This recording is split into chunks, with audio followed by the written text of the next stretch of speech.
Hey, gang. Well, here we are. It's the big reveal, and it's the final episode of Schlocktoberfest 2014. And it's my pick for the worst Halloween movie in the franchise. It's Halloween, The Curse of Michael Myers. Dear God in heaven, where do I begin? Oh, God, this movie sucked. Okay, so the story of this one is apparently it's 6 years after Part 5. Jamie Lloyd is giving birth. Though we never find out who the father is, but apparently the man in black kidnapped her. So I guess if you put one and one together, you pretty much have that. Yuck. So sometime after Jamie gives birth in this weird building where apparently there's some sort of cult member thing going on, Jamie's recovering but somehow senses that Michael is coming for her because, as you might remember, in Part 5 she has a telekinetic connection to Michael. Okay. I guess that stuck with her after 6 years. So yeah. The nurse who tries to help her out, Michael appears out of nowhere, grabs her, and slams her head into this conveniently placed sharp thing sticking out of a wall. Jamie gets out of the building with her newborn baby, gets into some guy's truck, but apparently this guy isn't going to be much help because Michael finds him, snaps his neck, and rips it right off his shoulders. Jamie takes off from the truck, goes to an old abandoned bus station, leaves the baby behind. Yeah, real smart. Not even a whole day old and already Mama's got better things to do. Well, in this case, stay alive. Which doesn't do much good because Jamie winds up outrunning Michael, which kind of really gives you, really proves that point about no matter how fast you run, Michael will walk faster. Anyway, Jamie winds up in this old barn. Michael catches her and winds up putting her onto this thresher-like thing.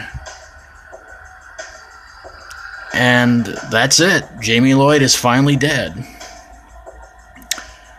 And Michael winds up leaving his trademark in the barn, which is this weird symbol. Now, in Part 5, apparently we found out that Michael Myers has a curse on him and it has something to do with, of course, Halloween. Well,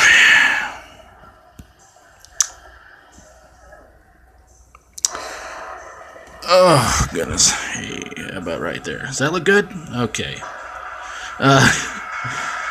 So Sam Loomis, for the past 6 years, has also apparently been in retirement. But once he gets word that Michael Myers is still alive before Jamie's death, when she calls into a radio station and says that Michael Myers is alive, he decides to come out of retirement to try and hopefully take care of Michael one last time.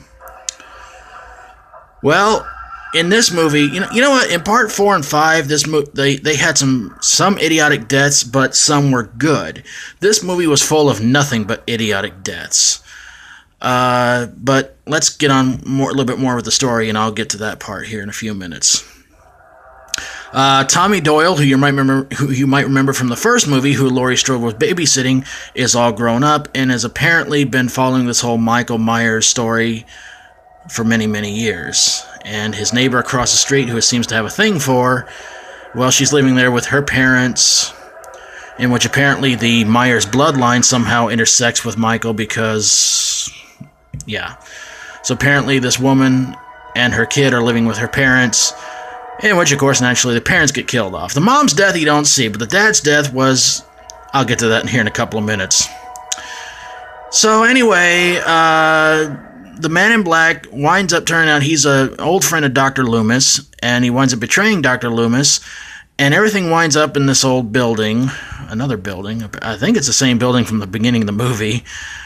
where apparently the Man in Black is apparently going to do some serious bad surgery on Jamie Lloyd's baby, but that doesn't work because Michael comes in and apparently finds this conveniently placed machete-like knife on this table, goes in and kills everybody in the room, apparently including the Man in Black.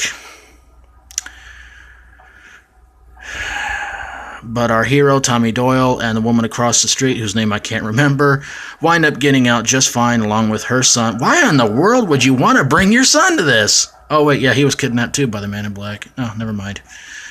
So Tommy Doyle, the woman across the street, the woman's kid, and Jamie Lloyd's baby all get out just fine. Because the woman from across the street throws something into Michael's face, which of course you couldn't tell if he was in pain or not because he was wearing a mask, and Tommy winds up bashing his brains in with a lead pipe. Dr. Loomis winds up talking to the four of them before the credits roll, says he has some unfinished business to take care of, but before the credits roll, you see Michael's mask laying on the floor, and you hear Dr. Loomis screaming somewhere off in the background. And that's the end of the movie. And you are supposed to believe that Dr. Loomis was killed off, which apparently there's an alternate version where apparently Dr. Loomis screams because the Man in Black didn't really die. The symbol that was on the Man in Black's arm, somehow he grabs Dr. Loomis's arm and puts a symbol on him. That was the alternate ending, so how that makes any sense, I have no frickin' clue, but that would have been some serious explaining for Part 7, but thank God they didn't go that way. Okay, now the kills in this movie. The most idiotic one of them all is where Michael confronts the woman's father. Apparently he hears a weird noise in the basement, goes down there and finds out that there are some bloody sheets in the washing machine. I guess Michael tried to cover up his evidence, or maybe tried to lure him down there. There's blood all over the sheets. Michael stabs him with his trademark kitchen knife, lifts him up off the air, lifts him up off the floor into the air, and stabs him into a light socket, which causes the father's head to blow up. That right there is partly and mainly the main reason why I hated this movie. I mean, there were a lot of dumb kills in this movie, but that was the dumbest and that was the worst kill out of all of them. So, Halloween, The Curse of Michael Myers. Terror never rests in peace, but this movie should have rested in peace after H20. Well, gang, that's going to do it for Schlocktoberfest 2014. I hope you guys had a really good time watching these videos. And as always, if you like them, feel free to subscribe. Let me know how you feel about this movie or any movies I've reviewed in the comments below. Love to hear your feedback. Love to hear your comments. So, to everybody out there who's been watching these videos, thank you so very, very much. I really appreciate it. And I hope you guys have a very safe and happy Halloween. Until next, and I got to tell you one more thing. Doc Schlock will be returning in November, and on Thanksgiving, I will be doing a double feature of a really bad horror movie and a really bad holiday horror movie. So I hope you guys will check that out as well. So, for Schlocktoberfest 2014, thank you all for watching. God bless. Happy Halloween to you all, and as always, stay strong and rock on.